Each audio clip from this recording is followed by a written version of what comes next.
Alright guys, welcome back to the second part of the Caverns of Kalte.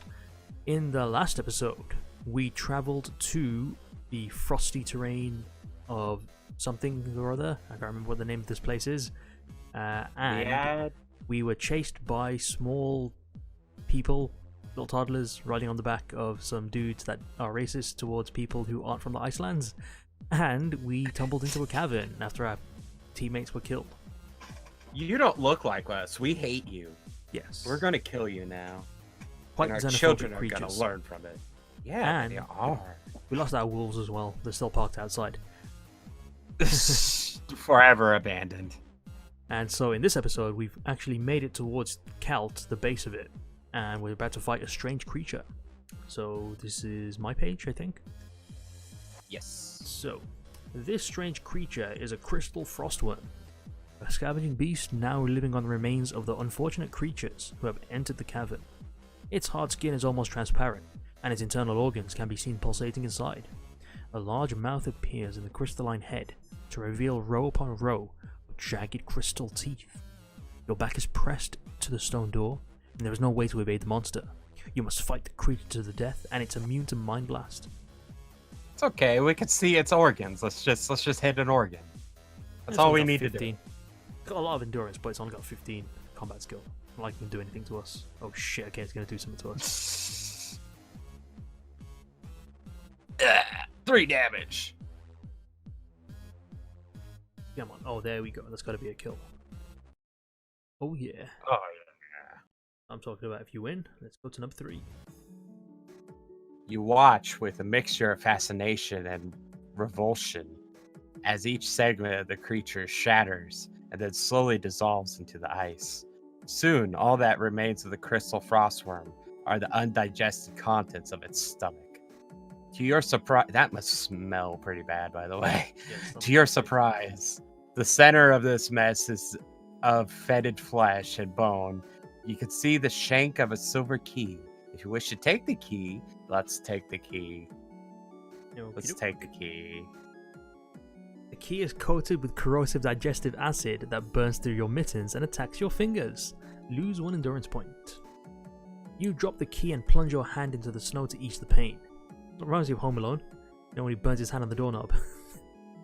Yeah.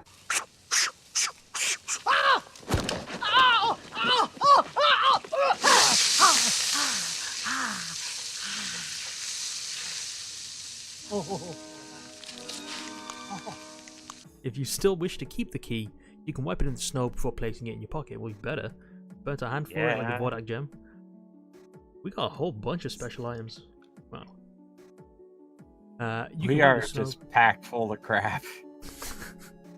We can place it in our pocket, but remember to mark it in the action chart as a special item. You must now search for a way of opening the fortress door. The fortress door is completely smooth. It has no visible lock, hinge, or keyhole. However, turn your attention to the granite wall, you notice that one of the massive blocks is different to all the others. A small triangle has been cut into its surface. If you possess the bluestone triangle, go there. If you do not, well, I guess that's where we're going. You search every square inch of the door and surrounding wall, but there appears to be no unusual features. You're examining the stone ramp when a loud roar freezes your blood. A Kalkoth has entered the ice hall. You turn to see the creature bounding towards you. Its jaws are wide open, revealing its barbed tongue. You cannot evade the Kalkoth, and you must fight it to the death. With only 10 combat skill, it's gonna be a short Look death. at this furry thing. It looks so fluffy. Like we could sleep on it. Not a good number.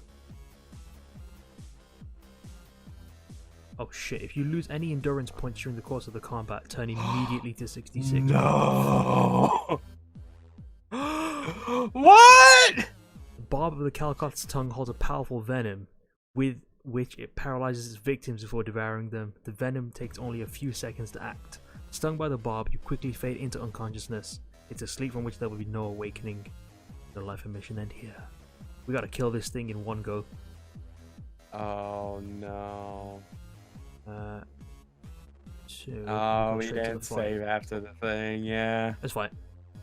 I'll save as soon as we get to the fight, because, you know, it has 10 combat skill, we can kill it in one go. Yeah.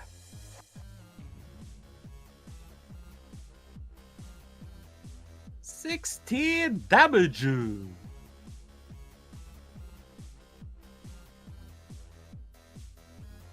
12 damage. Please don't. Okay, I'll stop. There we go. Should we still take the key? Yeah. Might as well, yeah. Lose key. 4. Okay, might as well save here. It's alright, we better one-shot it, otherwise we're dead.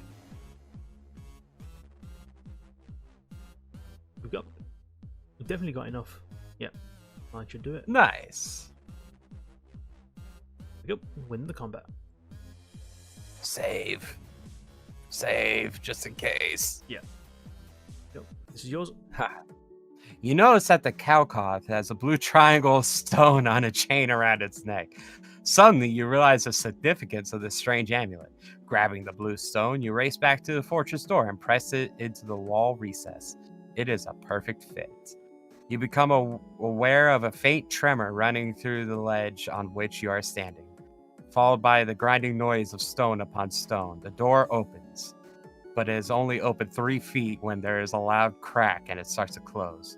Without a second's hesitation, you dive into the fortress and hear the massive door crash shut behind you.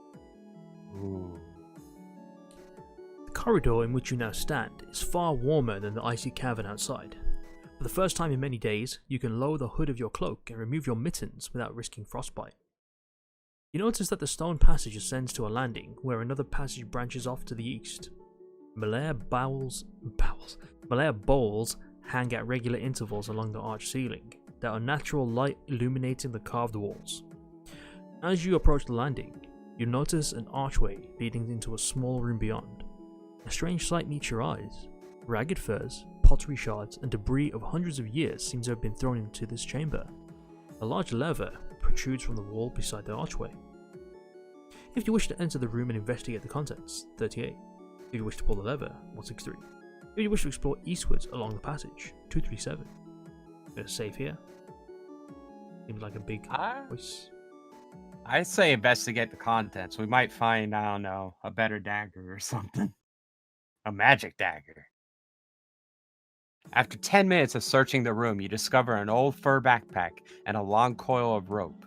You may take the backpack only if you do not already have one. The rope counts as 2 backpack items as it takes extra space. What? Finally satisfied, there's nothing else of value in this junk-filled room. You leave and continue your exploration along the East Passage. You soon reach the bottom of a flight of broad stone steps that ascend northwards to a landing 30 feet above. The center of each step has been worn smooth by the feet of the countless creatures that once inhabited the lower levels of cold IKEA. As you climb, you wonder how long you will remain undetected. So far, you have neither seen nor heard any other living soul in these deserted passages. You have the element of surprise on your side. You now pray that Vonotar is unprepared for an intruder from the depths of his own fortress. You reach the landing and pass through an empty hall, towards a darkened archway beyond. Here the passage splits and branches off towards the east and west. You are hungry and must now eat a meal or lose 3 endurance. Let us eat a regular meal. Yeah. Bring up some room. Alright, so do we take the east passage or the west passage? Might I just say how funny it is that we finally get in this ice fortress and we're like, oh my god, we might be able to take it by surprise. You know what, first, I want a Hot Pocket. Yeah, just west, I guess. You've been walking. Yeah, but sorry, this you. You've been walking along the passage for less than 5 minutes when it veers sharply northward. Just ahead, to your left, you can see a large stone door. The lever is up and the door is closed. If you wish to pull the lever and open the door, go there. If you wish to continue northward, go there. Let's push the lever or pull the lever, see what happens. The stone portal creaks open, but grinds to an abrupt halt halfway across. The gap is a little over 2 feet wide, and you're only just able to squeeze through the chamber beyond. The air in the room is cold and stale. This chamber has obviously lain undisturbed for many thousands of years. Stone shelves are stacked high with bottles and flasks. On a table in the centre lies a beautiful pack full of different coloured potions. If you wish to examine these ancient potions, turn to 10. If you wish to leave the chamber and continue northwards, turn to 126. You know we're going for them potions. Oh, yeah. The pack contains 4 ornate glass vials. They hold red, orange, green, and black liquids. Which ones do you wish to examine? Red, orange, green, or black? You only examine each liquid once. What do you reckon? Well, I'm gonna say green. You think it might be a health potion? I don't know. I just like green. You manage to remove most of the hardened wax that covers the stopper and ease the reluctant seal from the fragile glass stem. If you have the Kai discipline of animal kinship, or if you have reached the Kai rank of aspirant, you are skilled in 6 Kai disciplines or above. Turn to 156. If you do not possess this Kai discipline, or if you're not yet ranked, if you haven't reached that rank, you are suspicious of the dank, moldy smell. You quickly put the vial down. You recognize the aroma of concentrated gallowbrush, or sleep tooth as it is commonly called in Summerland. This is a thorny briar, and your Kai masters once used to induce sleep when tending to ill or injured horses. This distilled brew made from the plant is a very powerful sleeping potion. If you wish to keep the potion, remember to mark it on your action chart as a backpack item. Now return to 10 and choose your next course of action. All right. Oh, we can... Alright, which one do we do now? I want to go orange. Okay. The stopper in this vial is jammed, and you have to take great care not to break this slender glass neck. It gradually loosens, and you sniff the orange liquid. If you have the Kai display 6th sense or weapon skill.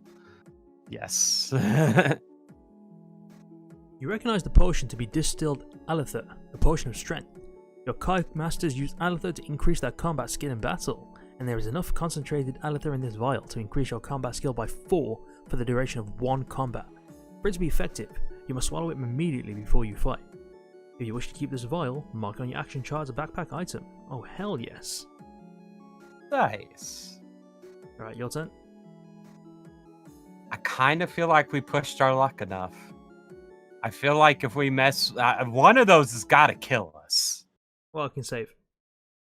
Okay. And plus, if we don't have the proper discipline, we're going to be suspicious and just put it away. Alright, then let's go red. Wiping the grime from the stopper, you unscrew and carefully sniff the red liquid. If you have the Kai discipline of healing, turn to that page. You recognize the liquid to be distal lamper, a herb of great healing properties. This concentrated potion is powerful enough to restore 5 endurance points. If you wish to keep this vial, remember to mark it on your action chart as a backpack item. Ooh. We have a full backpack. This is 5 endurance points. So, at the very least, we can definitely drop a potion of Lamspur and get 1 extra. Yeah, we could. That'd probably be the better choice, to be honest. Alright then, let's use it. Even though they're full. Okay. We'll just drink it, just to have it. You know, can't we just keep it in our mouths until we're ready to fight? No, don't make me talk. Don't make me talk. And finally, black. Alright. The stopper is sealed with wax. If you wish to break the seal, you must risk smashing the thin glass of the vial. If you wish to break the seal, turn to that page. If you are suspicious of the contents and do not wish to risk breaking the vial, leave it and turn it back to page 10. This sounds like death. This does sound like death, doesn't it? Do you remember when we killed the Vordak and it was like black goo and then the gem appeared? What if this black goo is part of the Vordak? Oh, good call. Saved. I'm going to check it anyway, just to see. Okay. The glass is very delicate and it takes all your concentration and skill to avoid smashing the stem. Pick a number from the random number table. If you have the Kai discipline of either Mind Over Matter or Mind Blast, add 3 to the number you picked. Nice. You manage to crack the seal in exactly the right place and thereby avoid smashing the thin glass stem. The vapor rising from the black liquid is sharp and pungent. If you have ever visited the graveyard of the ancients, turn to that page. If you have not, you quickly replace the stopper of the vial. The vapor is making you nauseous. You decide against keeping this suspicious fluid. Return to 10 and choose your next course of action. Alright, that was in book number 1. Yeah. Okay. Well, so that's all we've of them. done everything. I don't know what that black thing was. If I find out, I'll insert it into the video so you guys know what happens. Oh. You notice that the ceiling and walls of the corridor are covered with strange carvings. They seem to depict small cyclones or tornadoes, gradually changing shape into almost human form. Although puzzled by the strange hieroglyphs, you continue until you reach a point where the tunnel takes a sharp right turn. Only a few feet along the northern wall is another stone door. The lever in the wall next to it is raised and the door is firmly closed. Several yards further ahead, a flight of steps disappears upwards. If you wish to investigate the door, 246. If you wish to continue up the stairs, 323. Ooh. I guess investigate the door. You depress the lever, and the stone door slides along. You're a terrible lever. The worst I've ever seen. And the stone door slides aside to reveal a large chamber. It is cold, stale, and empty, except for the granite chest lying near the east wall. If you wish to make a closer examination of the chest, save. I want to look at that chest though, but yeah. Check out that rack. we've pushed our luck so much this book. The faces of grotesque and distorted creatures adorn the surfaces of the chest. Their obscene expressions and unnatural proportions make you shudder with revulsion. Set into the center of the lid is a large stone block carved with a hideous face, the mouth of which is shaped around a keyhole. If you possess a silver key. 303. You insert the key and turn it clockwise. A click confirms that it works. Slowly, the shank of the key slips from your grip and disappears into the lock. And the great stone lid opens to reveal a magnificent silver helmet. If you have the guide to split his 6th sense, which has been the most useful thing ever, turn to that page. Or put it on your head, or leave it where it is. But we're going 6th sense. You sense that this helmet has magical properties that can aid you in combat. You detect no evil surrounding this item, or the stone chest in which it lies. If you wish to take this helmet and put it on, 308. If you're still suspicious of its possible ill effects, leave it untouched. Come on, we're going to put this thing on. Oh yeah, put that on. Despite its size, the helmet feels light and comfortable. Mark it on your action chart as a special item. If worn during combat, it will increase your combat skill by 2 points. The lid of the chest slowly closes and you leave the chamber. Elated by your magnificent discovery, you continue along the corridor and explore the staircase ahead. So we're going to Turn mark to this. page. Yeah. Yep. We're going to mark the special item as a silver helm. If you're already wearing another helmet, you must discard it if you wish to keep this new find. The text is somewhat ambiguous on this matter, but it's likely that the combat skill bonus is magical in nature and not the result of any physically protective value it might have, which very well, maybe not. You climb over 100 stone steps before arriving at a narrow landing. Pick a number from the random number table. If you have card display of 6th, tracking, or hunting, add 3 to the number. Well, if you have all 3, do we add 9? Oh, yeah. Yeah, I'm going to save because I've got that helmet, and that's amazing. Oh, yeah. To your right, you notice that a stone door is cunningly concealed by an intricate wall carving. A close examination of the carving reveals a lever. If you wish to pull the lever, turn to this page. If you don't, there's been a lot of levers in this book. And eventually one of them we're just going to pull and a rock is just going to fall on us or something. But yeah, we're pulling that lever. The stone door moves slowly to one side. It reveals a narrow archway that is full of billowing and swirling mist, hiding wherever it is that lurks beyond. You notice a severe drop in temperature. If you have the Kai discipline of 6th, and if you have reached the Kai rank of Guardian, in 7 disciplines, 10 3 4 1. If you have not, 1 2 4. If you've not got Sixth Sense, you must prepare yourself to fight and pass through the Misty Arch. You can sense the presence of a powerful life force beyond the Misty Arch. As you concentrate, you suddenly recall a tale told to you when you were just a small child. The legend of Magadan Gate. This was a tale of ice demons and how they once fought a war to be able to leave their world and come to Kalte. They were formless creatures, without shape and substance. They existed as pure energy in another dimension. Beyond the confines of space and time, the ice demons discovered the Magadan Gate, a sort of door between their world and the Magadan. They fought each other to enter this gate, unaware of the fate that awaited them. The ancients had also discovered the gate. As the ice demons passed through the Magadan, their spirits were imprisoned in crystals by the cunning ancients who harnessed the power of the ice demons to build Ikea. The Malar balls that light the fortress each contained the spirits of lesser ice demons trapped within. You also remember that the tale warns against destroying the crystal prisons. If an ice demon is released, it will seek to claim the body of its rescuer. Forewarned by your Kai skill, you enter the Misty March. You enter a massive chamber, ill-lit and icy cold, a hidden temple of the ancients. The floor is made from slabs of quartz and granite and is littered with rock and ice.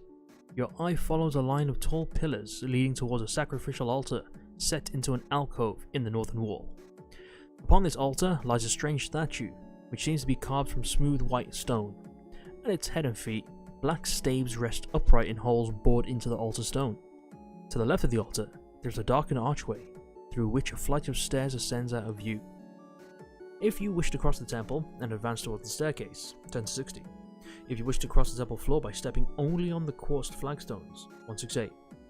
If you wish to cross the temple by stepping only on the granite flagstones, 244. Uh-oh. I don't know what to pick. Okay, All so these options are a little weird. strange statue carved from smooth white stone.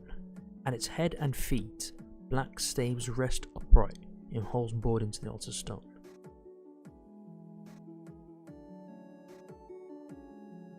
Okay.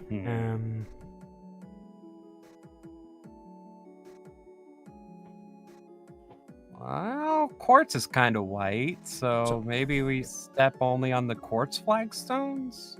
So what I'm getting from this, there's a separate stairs where it's dark, and then there's the temple floor, which has quartz and granite stones. Now, that previous passage was mentioning about the flames or something, they're spirits, and if you rescue one, it'll possess you. Something like that. Yeah. So I'm thinking we avoid light. Okay, yeah, because it says that the lights in the entire cavern are these spirits. So if we go to somewhere dark, it's it's not light, so there won't be any spirits there. Okay. Well, that's probably the wiser choice. But so let's go to the staircase then. It still says cross the temple, but then this is temple floor, and that's just cross the temple. So this one would be you cross the temple, just don't care where you walk. This one stepping only on quartz, and this one stepping only on granite.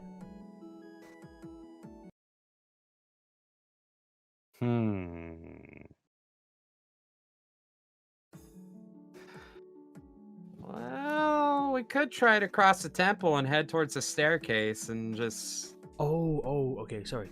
I mistook. The temple floor leads to the altar, and then after the altar, there's stairs.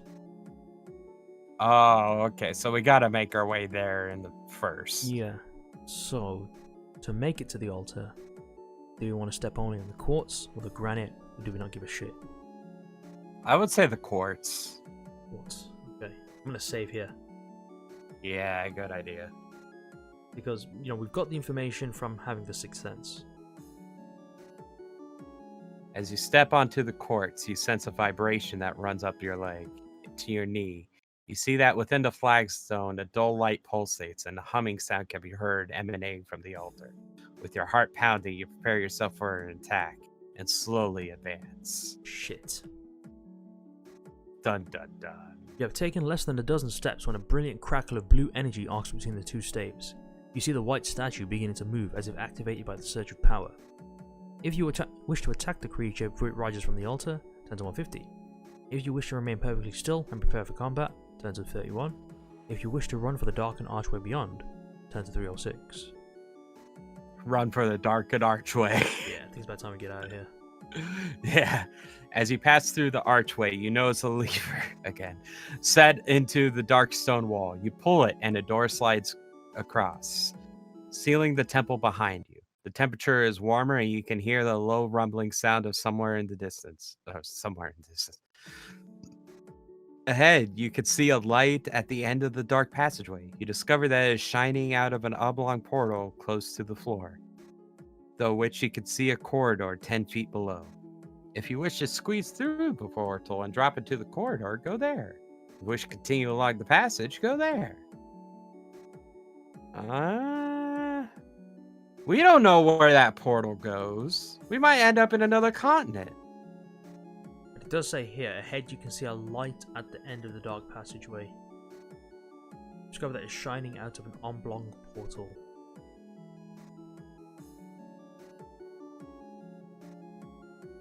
Close to the floor, which you can see. Oh, okay, so if we stay along the passage, we'll stay in darkness. The portal's down below. I say we just chill along the passage. Same here. You advance into the... Oh, sorry, go on. Is it me or go you? On. You. You advance into the darkness, feeling ahead with your weapon for any obstruction. For some distance, the tunnel continues northwards before turning sharply to your right. A few feet ahead, you can now see light streaming from another portal. Beyond this is a staircase descends into the dark. If you wish to look through the portal, 224. If you wish to continue towards the stairs. So I think these portals are the way to the other dimension where these beings live. Oh. Yeah, good idea. Continue towards the stairs. Yeah. At the bottom of the staircase, you discover a new tunnel going northward. You're about to follow it when your hand touches a lever protruding from the wall to your right. A closer examination reveals a secret door. If you wish to open the door, go there. If you wish to continue along the new tunnel, go there. I say open the door. Yeah. Door slides might open. even be...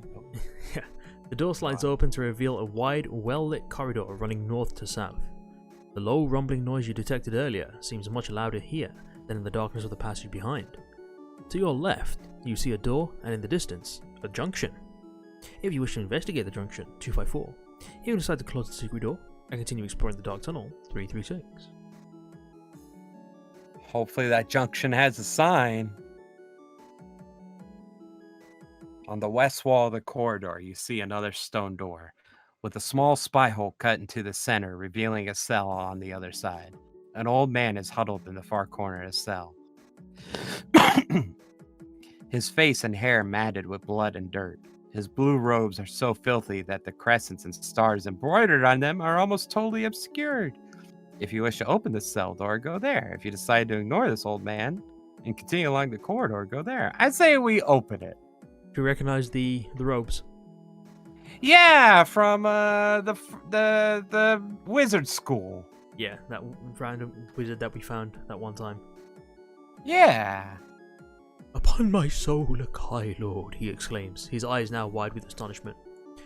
How I've prayed for freedom, for deliverance from this infernal place. And although hope never deserted me, I never expected such an illustrious rescuer. In the middle of his excitement, the old man is suddenly disturbed by a fit of coughing that leaves him pale and exhausted. It is a few minutes before he can speak again. My name is Loi-Kymar. I am an elder of the Magician's Guild of Toran, he says, slowly removing a small crystal star pendant, the symbol of the guild, from beneath his tattered robes. The guild is known as the Brotherhood of the Crystal Star, and the magician shows his pendant as proof of his identity. You ask him how he came to be imprisoned here in Ikea, many hundreds of miles from his native Toran. And there's the dude there. Let's zoom in on his picture. Yeah, there's You that know he's stopping. inhaling that smoke from that potion. Yeah. Oh, we've got some potions for him. Maybe we can help him out. Shh. You want a health potion? How about a meal? You hungry? We're probably gonna have to give him some. I mean, I wouldn't mind. He might give us some helpful tips. Vonotar, Yeah. that unspeakable wretch, is responsible for my plight. Days before the Dark Lord invasion of Summerland, he betrayed your Kite Masters to win power, the black power of death and darkness. However, he failed to play his part in the war plans his evil masters had laid. The Dark Lords do not tolerate such weakness. Mercy has no place in their brutal minds. In the bitterness of defeat, they sought to destroy Vonotar for his crime of failure. Vonotar knew that I possessed the only means to effect an escape from their vengeance, for my Guildstaff has the power of teleportation. He tried to steal it and flee to the safety of Ikea by himself, but he learned that its power is not for all men to share. Only I am blessed with its secret. He was angry, and would have murdered my kinspeople had I not agreed to bring him here, so I had no choice but to do so. Ever since, I have been a prisoner of this cell. Vonotar has tortured my body and my mind, but I have not divulged the secret of my Guildstaff, for which he now keeps in the Hall of Brumalmark. For if I were to tell him, my life would no longer be of any value. You tell Loi-Kymar of your mission, and of the events that have led to your meeting. He offers to show you a route through Ikea to the Hall of Brumalmark, where Vonotar now resides as ruler, and if you can retrieve his Guildstaff, he promises to teleport you to the coast in time to rendezvous with your ship. For the first time since you fell into the Caverns of Kalte, you feel confident that your mission can now succeed. Oh yeah. Yay! Plus hope. If you possess a glowing crystal. If you do not, go there. I'll also let you read this one. Follow me, says Loi-Kymar. I've listened to the sounds of IKEA for over a year, and the secret sliding doors and the hidden routes are no mystery to me. I have learned more about these corridors and passages from the confines of my cell that Vonotar has discovered with all of his cunning. You follow the old magician through a network of secret passages and tunnels, up long flights of stairs and into chambers of dark and cold. At the top of one very steep staircase, you come to a stone door. A strange, sickly smell is seeping from the small spy hole. The kitchens, whispers Loi-Kymar, showing his distaste for the IKEA cuisine by sticking out his tongue and grimacing. Doesn't like them Swedish meatballs. Icky! Ico poo-poo! Tastes like poo-poo! You can see that the secret door opens next to a fireplace in which burns a roaring fire. Hanging over the fire is a large stone cauldron of gruel. Two ice barbarians sit at a table nearby with empty bowls in front of them. If you possess the potion of black graveweed, go there. If you possess a potion of green gallowbrush, go there. If you do not possess either of these potions, you can open the secret door and launch a surprise attacks upon the unarmed ice barbarians. Let's use the green Well, gallow brush. So that black graveweed was probably that black sludge from earlier. So it'll probably kill them or something. Yeah, I think it was the plants growing in the graveyard. You take the Yeah. potion from your backpack and carefully open the door just wide enough to be able to empty contents of the vial into the bubbling cauldron. You do not have to wait long for the ice barbarians to fall asleep after their meal. The kitchen is small and surprisingly well stocked with herbs. These are from the trading post at Lejuk, says Loi-Kymar, peering closely at the two labeled jars, several of which he crams into his pockets. Opening two herb jars, he mixes the contents and offers them to you. It will give you strength, Lone Wolf, he says. You eat the dry leaves and feel a warm glow radiating throughout your body. Restore 6 endurance points to your current total, and turn 3 over 1. Don't erase the potion. Why couldn't we just keep the potion and use it later? Because we don't want to go to sleep. No, not that potion. The potion the old man gave us. Oh, right, yeah. Should have put it in my bag. Yeah. We're on the same level as the Hall of Brumalmark, whispers Loi-Kymar, peering through a crack in the kitchen door. It's at the end of this corridor. Two ice barbarians stand beside the jewel-encrusted doors that lead to the Great Hall. They are covered from head to toe in strange bone armor and armed with crystal swords. The old wizard steps back from the door and says, We must deal with them silently and swiftly. He takes 3 jars from his pockets and mutters a strange incantation as he mixes the contents together in a stone bowl. There is a pitcher of water on the table. He splashes a few drops onto the herbs and wisps of blue smoke arise. This will silence the guards if we can move it close enough to arise to them. Move it close enough to them. If you have Kai discipline or camouflage, go there. If you have mind over matter, go there. If you have hunting, good. Hunting actually does something this time. So we can't use it for eating, but we can use it for other things. Yeah. The corridor is poorly lit, and it will be easy for you, skilled as you are in the art of hunting, to approach the guards under the cover of shadows. Covering your nose from the fumes of the bowl, you edge your way along the wall towards the unsuspecting guards. Placing the bowl in the shadow of a pilaster, you stealthily return to the kitchen to await its effect. In less than a minute, the ice barbarians collapse to the floor, and you can approach the hall of the Brummelmark undetected. To your delight, you discover that one of the great jeweled doors is unlocked. Preparing yourself for attack, you gently push the door ajar and enter Vonotar's chamber. Dun dun dun! The Hall of Burmac is a vast chamber constructed of crystal blocks rising to the central plateau. On this stands the Burmac throne, as old as IKEA itself. There, Vonotar sits, surrounded by the tomes and eldritch trappings of a necromancer. He is wrapped in study and does not see you enter the hall. He remains oblivious to your presence until Loi-Kymar sneezes. "Who dares disturb me?" he hisses, rising from the Burmac throne, his eyes searching for an intruder. Upon seeing you, he emits a horrified gasp and fumbles for his black staff. He has the look of a criminal who has been discovered in the act of some dreadful crime. Quickly, you raise your weapon and begin to climb the crystal pyramid. You know that you have little time to reach him if you are to overpower and capture him alive. You reach the edge of the plateau in time to see a wide circle of blocks descending around the throne. Between you and Vonotar, the deep moat is forming. A deep moat is forming.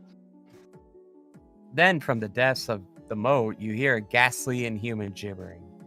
You brace yourself for combat and are totally unprepared for the horror that now faces you. From out of the dark slithers a huge ghoulish green monster. Its deformed head is a mass of tentacles and suckers that ooze the putrid black slime. At the center of this writhing mass of a hideous yellow eye pulsates. Vonotar has control over this monster, and he is directing it towards you. God, that thing looks horrifying. That is an eldritch abomination from Rick and Morty. Oh my god, that is horrifying. If you possess an effigy, turn immediately to there. If you do not possess one, but do possess a summer sword, go there. We possess the summer sword. I don't want to know what happens if we don't have either of them. Oh my god, you just die. The tentacle horror rises from the moat and attacks you. You glimpse Vonotar raising his black staff and fixes his gaze towards Loi-Kymar. He is attacking the old magician with his mind force. You realize that if Loi-Kymar is killed, the secret of the Guildstaff will die with him. Before you can do anything else, you must fight the monster to the death. This is an Acroniona, one of the undead. Remember to double all endurance points lost by this enemy during the combat, due to the power of the Summer Sword. I gotta say though, 50 endurance, good god. But we get to double all the damage. So yeah, I know we get to double all the damage, but still 30? Or 50? Basically 25. Oh shit, that's not a good start. Did 2 damage. Oh, no, never mind. Because we have the Summer Sword, this is going to be an easy fight. Oh, yeah. Yeah, it's a kill. Double kill. If you win the combat in 5 rounds or less, 272. Oh shit. I'm guessing if it takes longer than 5 rounds, they'll probably kill Loi-Kymar. A good call. Or, yeah. As the vile Acroninos quivers and dies, Vonotar breaks off mind combat and runs back towards the Burmac throne. Loi-Kymar is badly shaken, but he has survived the ordeal. He quickly joins you at the edge of the moat and casts a handful of herbs down into the darkness. Within seconds, a mass of vines and creepers coil upward to form a bridge. You are halfway across the bridge when Vonotar suddenly reappears, a crystal rod held high in his hand. He takes aim at the massive creepers and a chilling cone of frost hurtles from the rod's tip. Dun dun dun. If you possess a summer sword, go here. And If you do not possess it, pick a number. Luckily for us, we have it. You point the summer sword towards Vonotar's crystal rod. In an instant, the cone of frost arcs away from the bridge and shatters against the golden sword. You hear Vonotar curse you as, once again, the power of the summer sword saves you from his destructive magic. Yeah, summer sword OP. Oh, Your time has come! shouts a voice, but it is Loi-Kymar and not Vonotar who now speaks. A knot of herbs flies through the air and hits Vonotar squarely in the chest. In an instant, the hunchback wizard is engulfed in a tangle of vines that ensnare him from head to toe. Loi-Kymar bridges the moat with creepers and joins you on the platform. He doesn't look that entangled. His fucking face, man. Looks like Voldemort. Oh, no. Yeah. He's got his hat. If Voldemort had a nose and a Pope hat. Be sure to remove his rings and amulets. He says as he busily searches for his Guildstaff. He is a master of trickery. We would not want him to miss the special homecoming that awaits him in Summerland. You marvel at the old man's composure after such a desperate fight. He seems completely unruffled. Ah, here she is. He announces triumphantly as he withdraws the Guildstaff from beneath the Barmac throne. You pass him your map of Kalte and point out the location of the cardinal. I'll not be needing that, He replies a little contemptuously. Maps are invariably wrong. I prefer to rely on my own sense of direction. The old magician raises his staff and a dazzling beam of light shoots from the tip. He makes 3 wide sweeps of the air, and the hall of Barmac is transformed into an umbrella of color. Aw, we made it colorful. As the colours fade, you become aware of a sudden drop in temperature. You now stand upon the Luck ice shelf at a point less than half a mile from where the cardinal lies at anchor. Loi-Kymar and Vonotar are close by, both shivering in the chill morning air. Within minutes, you are sighted by the ship's lookout, and a longboat is dispatched. Dispatched with an E. That's weird. Huh. As a wriggling Vonotar is hoisted unceremoniously aboard the cardinal and deposited in the brig, the captain is the first to congratulate you on your skill and daring. "But how did you manage to return so quickly?" he asks incredulously. "We were not expecting you for another 10 days. "Let us say," interrupts Loi-Kymar, "that the wisdom of the Kai and the lore of the Magician's Guild can surpass the limitations of even time itself." A puzzled expression crosses the captain's face, but it is gradually replaced by a smile as he begins to understand the magician's curious answer. Your journey to Skaven is swift, but you are saddened by your memories of the brave guides that were left behind, and the dogs. Don't forget about the dogs. Keanu dog, no! We left them right before the cave entrance. They're tied up to the sled and they can't untie themselves. Just think about that. That's fucked up, man. No. Yeah, that is fucked up. Your arrival in the Maybe port... couldn't just teleport back and just free them and then teleport there. I'm sure, like off screen, off book, he must have done that. Surely he must have done that. Okay. Your arrival in the port is greeted by an anxious crowd. They fear that your early return is a sign of your mission's failure. When the news of Vonotar's capture becomes known, your warrior skills are required once again. This time in the defense of your enemy against the seething mob of outraged Sumlending that assault the Antskaven Gale. Safe passage is eventually secured to Torrent, where trial awaits the traitor. Upon the dawn of the Feast of Maesmon, in the depths of the Guild Hall of the Crystal Star, Vonotar the Traitor is tried by his brotherhood and found guilty of his terrible crimes. He is led away in silence to the deepest chamber of the Guild Hall, wherein lies the Daisian, portal of total darkness, the door of an eternal prison, from which there can be no escape. Look at that. Going into some black gate. Look at that fucking guard eyeballing him, though. Fucking stink eye. Yeah, that is some stink eye. You are the avenger of his crimes. Wow, the first avenger. And it is you who cast the wretched traitor into the limbo of Daydream. Your mission is now completed. You have survived the Caverns of Kalte and freed Summerland from the menace of Vonotar. But the heat of battle and the challenge of a new and desperate quest awaits you in Book 4 of the Lone Wolf series entitled The Chasm of Doom. Later books will contradict what is said concerning the Daydream. The portal Vonotar is thrown into is known as the Shadow Gate, which in this case is what leads to the Daydream plane, a realm from which no one has ever returned. And we'll play the next book in the next episode. So, thank you very much for watching. And let's get some thoughts from you before we finish. That was a lot easier than I thought it would be. I mean, we only died like once, huh? Due to that poison. From the fluffiest creature ever that just makes me feel like I want to like hug it and fall asleep. It had a bob tongue, so don't let it lick you. But yeah, a lot of this was, I think because of the choice we made at the very beginning, we chose the easier path, remember? Yeah, and I'm glad we did. Yeah. I know if we had taken the other path, we would have got there in less pages, but we would have done some fights. Like, I think a lot more fights. I like how we worried about food, but we only like really ate one meal, and then we just like stole another guy's meal. Yeah. Oh, we still have the fire sphere. In fact, we've ended that with a bunch of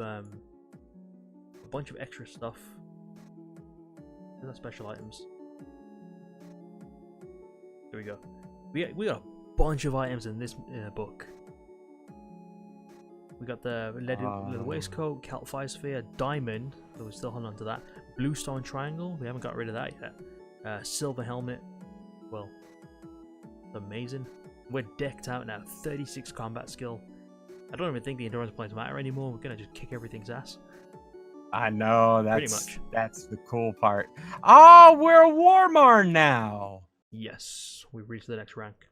So next time, in the next episode, Chasm of Doom, which is the next book, we will choose our new ability and read through the story so far. Make sure you like, comment, and subscribe to both of us, and take care. Take care, everybody. Bye-bye.